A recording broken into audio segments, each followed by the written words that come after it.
can divide like this.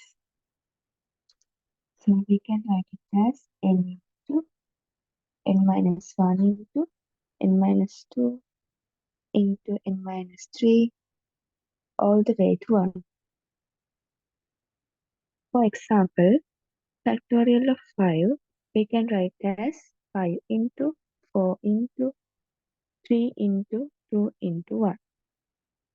Let's take another example. Factorial of 6. It is equals to 6 into 5 into 4 into 3 into 2 into 1.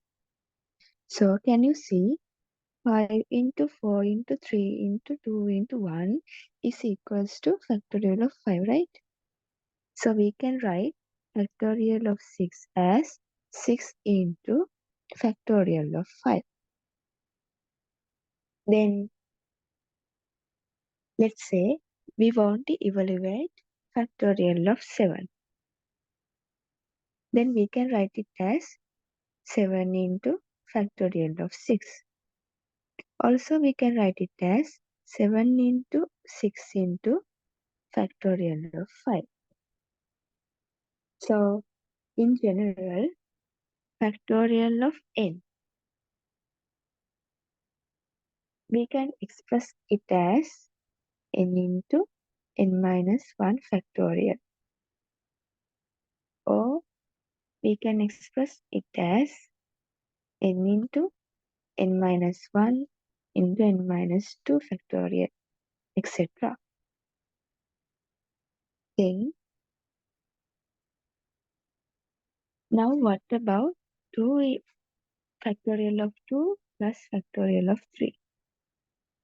We can write factorial of 2 as 2 into 1 plus factorial of 3 as 3 into 2 into 1.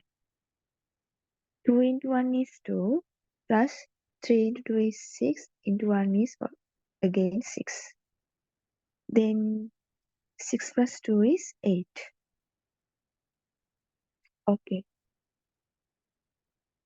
Now sometimes you may need to divide by two numbers. Let's say if we want to divide 9 factorial by 7 factorial. What is the best way to do this?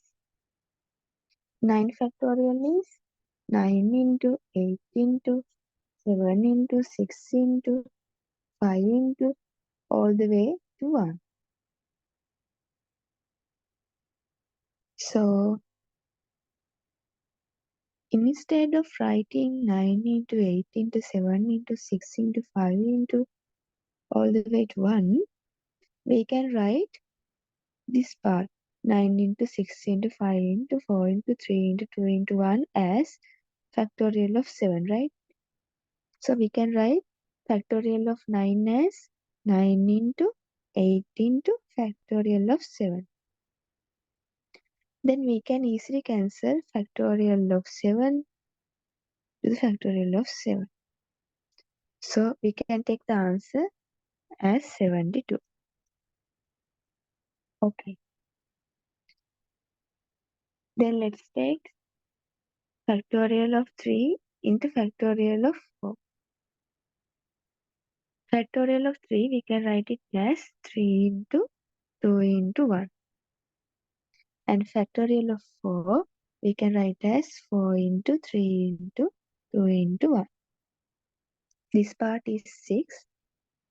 And this part is 3 into 2, 3 into 4, 12 into 2, 24. Then we can take the answer as 144. Okay. So there is one important thing.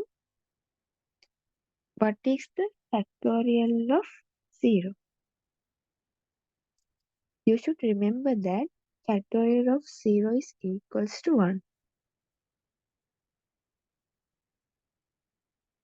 Then what about the factorial of 1? We already know it is equals to 1. You should remember